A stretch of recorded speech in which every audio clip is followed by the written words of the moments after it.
A new world was just beginning to rise in the West.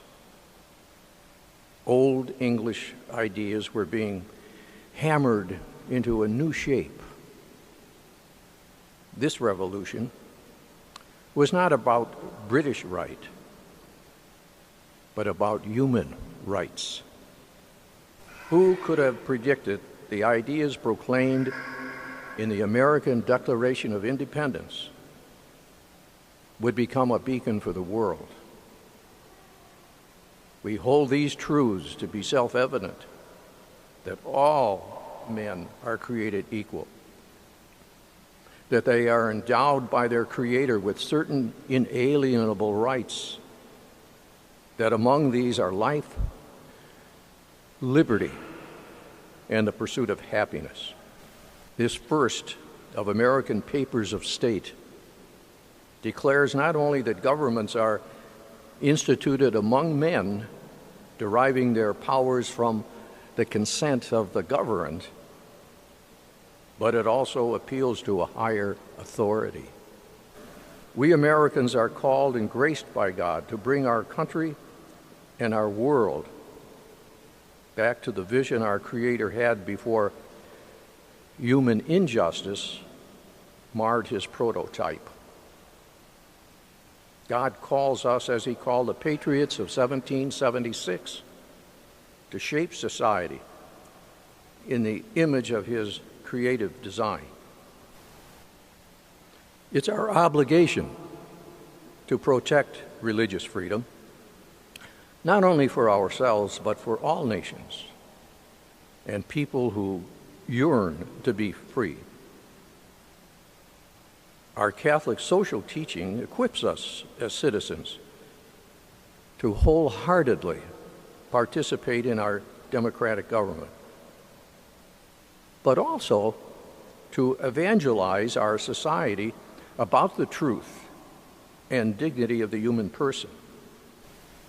The obligation to protect religious freedom is of singular importance in current society, where many would reduce religious freedom to freedom of worship. There is a growing environment that implicitly or explicitly communicates to people of faith, Catholic and non-Catholic, that they have indeed the freedom to believe what they wish, but these beliefs are not to be reflected in the way they live their personal or professional lives. We are called by human dignity to defend our faith, but also the right to live our faith. That is, to advocate in public the truths that flow from our faith, to promote social services and other activities in accordance with our beliefs and our teachings. And to this date, so-called government accommodations of HHS have not improved our situation. Government stomps on the freedom of conscience. What have we witnessed these last years offers a sobering moment for religious organizations and also for you, individual believers. Religious freedom has been and is being eroded. And we can't sit by and just watch it happen. We can't let the lax attitudes of what is admittedly a licentious culture mush our appreciation of freedom. On this Independence Day, we pray to put our hand to the plow and to look ahead to where God calls us to be as Catholic people. Treasure your faith. Treasure your sense of religion that guides your conscience.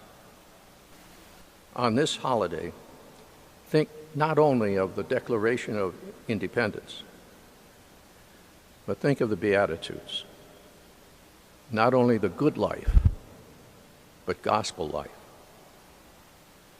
While we give thanks this day for the freedoms that we enjoy in this land, let us recognize that we have an obligation to promote values that reason and the gospel demand of us, to make reason and divine truth a part of our lives, our family life, and our public life.